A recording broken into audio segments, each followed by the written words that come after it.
We have, of course, our trademark horseback riding activity. It's gonna be cold and wet. Assuming that we're like riding horses because it's kind of Nicole's MO. With that being said, I don't want to go outside and ride horses because it's gonna be cold. I don't know what we're doing in an arena.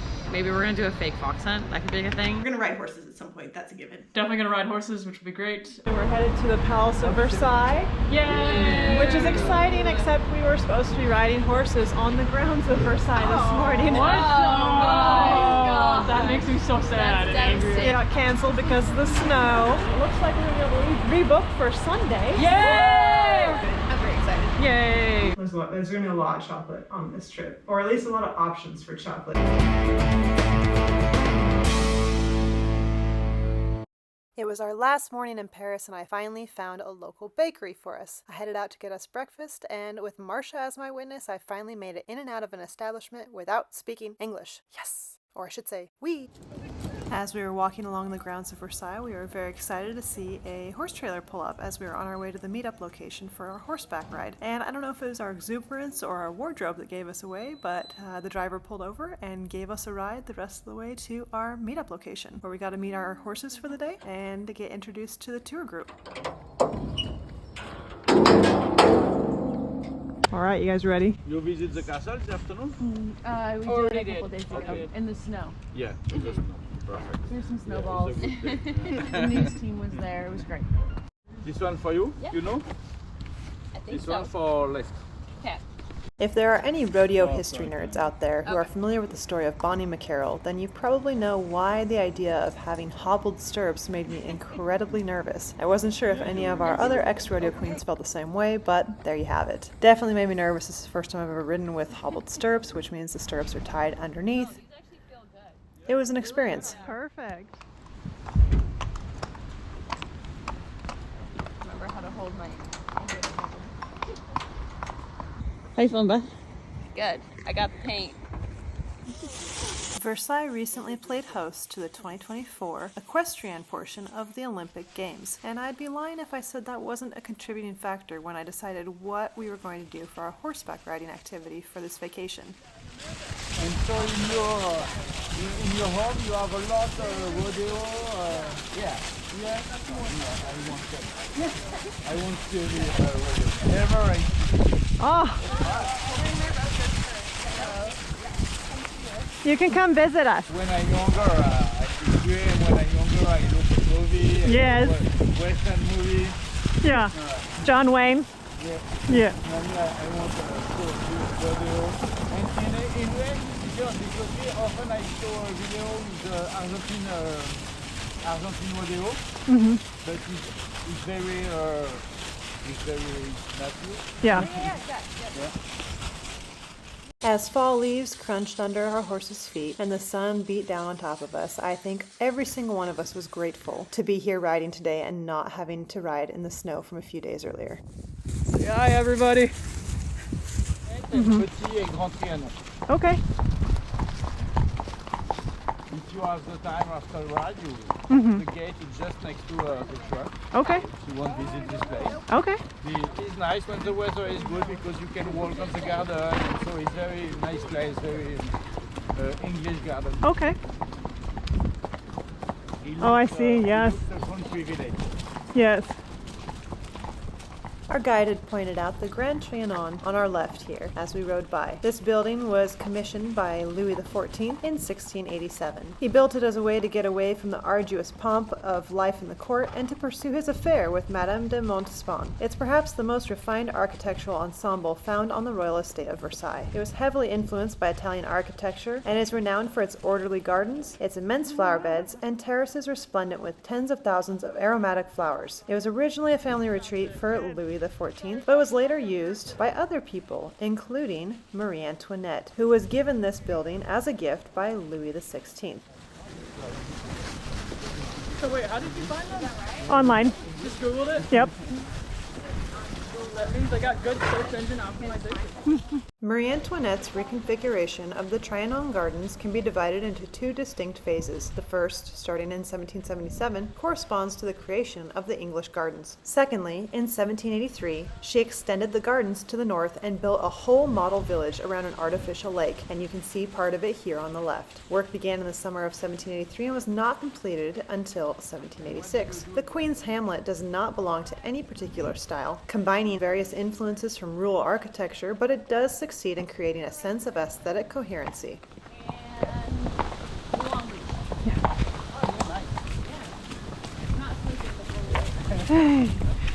What time is your show in Moulin Rouge? Okay. Late. Oh, nice. I go to bed at like 9, so. You go back.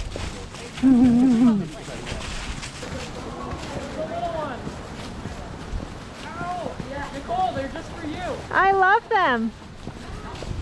Is that mules? Our decorations are Oh! Yeah. If you're wondering what all the fuss is about, our guide just told us that those ponies we saw on our left were descendants of Marie Antoinette's pony breeding operation. Still alive and well to this day. That's so cute. In 1661, Louis XIV entrusted André Le Nôtre with the creation and renovation of the Gardens of Versailles, which he considered just as important as the palace. Work on the gardens was started at the same time as the work on the palace, and lasted for 40 or so years. I'm not sure if it was the cold or the age of my GoPro, but I think we'd made it maybe a quarter of the way through our tour when my battery died. Yes, sir. And while on previous tours I wouldn't have minded kind of reaching up and fixing it or replacing the battery while I was riding, these ponies were a little bit feisty and I was a little bit nervous about giving that a go. So thank you, Marcia, for letting me steal a bunch of your video footage and everybody else who I borrowed video from to make this episode possible.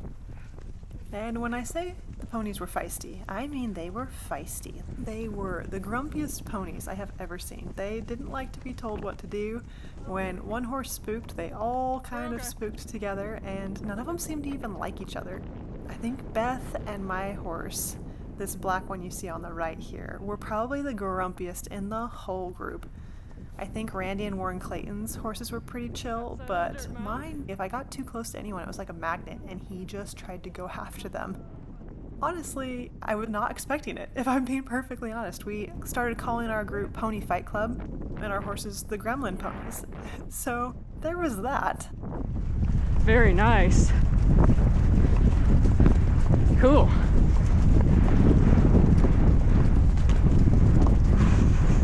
Go with my body. Thank you.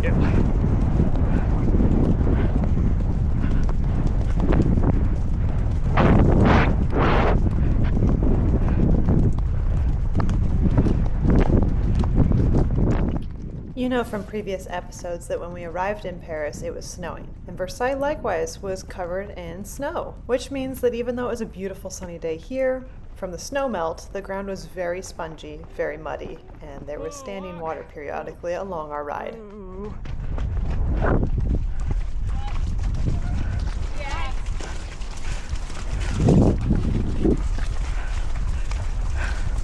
Good job.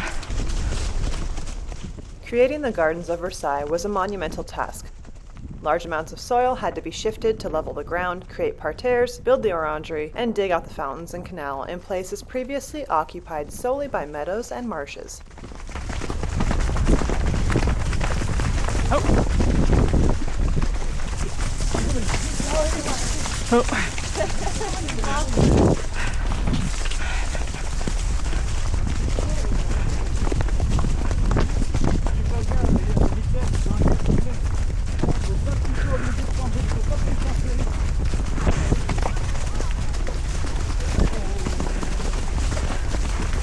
Là, tu vas un peu vite, ton cheval, du coup, et des fois, t'es obligé de reprendre un coup.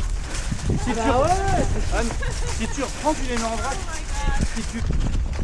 Trees were brought in from different regions of France. Thousands of men, sometimes even entire regiments, took part in this immense project. And last but not least, each project was reviewed by the king himself, who was keen to see every detail. To maintain the design, the garden needed to be replanted approximately once every 100 years. Louis XVI did so at the beginning of his reign, and the undertaking was next carried out during the reign of Napoleon III. Following damage caused by a series of storms in the late 20th century, including one in December 1999, which was the most devastating, the garden has been fully replanted and now boasts a fresh, youthful appearance similar to how it would have looked to Louis XIV.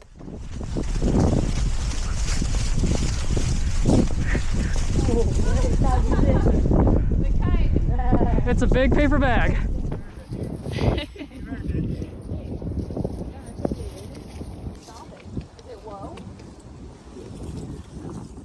Water features of all kinds are an important part of French gardens, even more so than plant designs and groves. At Versailles, they include waterfalls in some of the groves, spurts of water in the fountains, and the calm surface of the water reflecting the sky and sun in the water parterre or the Grand Canal. It's a real fancy castle. It's called a palace. Which palace? Versailles. It's not gaudy. I approve. 5 stars.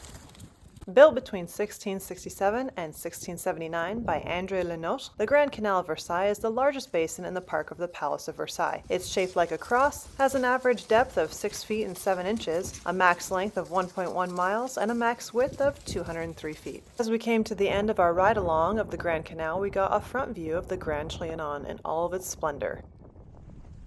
Towards the tail end of our ride, we ended up in this field area. It felt a little bit marshy, to be honest. The ground was extra gummy here as we were cantering across, and if you'll remember earlier I mentioned about the snow melt and how the ground was very soft and there was often standing water and patches of mud.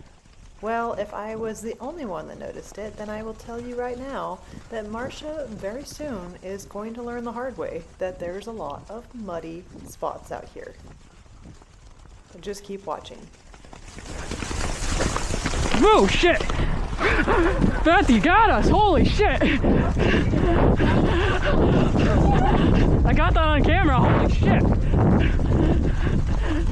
Oh!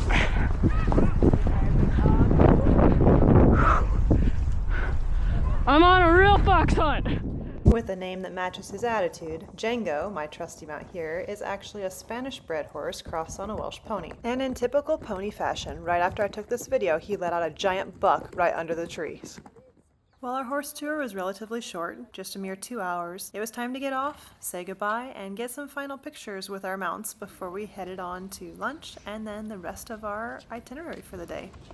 Oh my gosh. I think the litter bug. And he did. Oh, so cute, baby. No, I found the good spot. Okay, I took it. Okay. Here, here's just a bunch of random videos of me. Look at back to horses.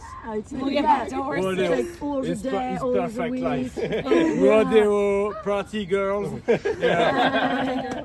You're so lucky. This is both of us, so this is me and that's him in the back. Very blessed. What is it? It's a cow. Yes, a baby cow. Yeah. A calf, yes. I know, I was one of those too. Get a little frisky It's out working there. though. All right, yeah, I got it working. I got the new battery in. How are we doing? Great. That was awesome. We just took part in Pony Fight Club and it was awesome. Who won? We all lost, but it was still fun. Everybody lost. It was still really fun. We got a little frisky out there in the palace trails. The only horse that didn't buck was Warren Clayton's, and he used the broke. I know, it was ironic. He looks disappointed. That's so funny, actually. No, I asked it to go, and then it just took off really fast.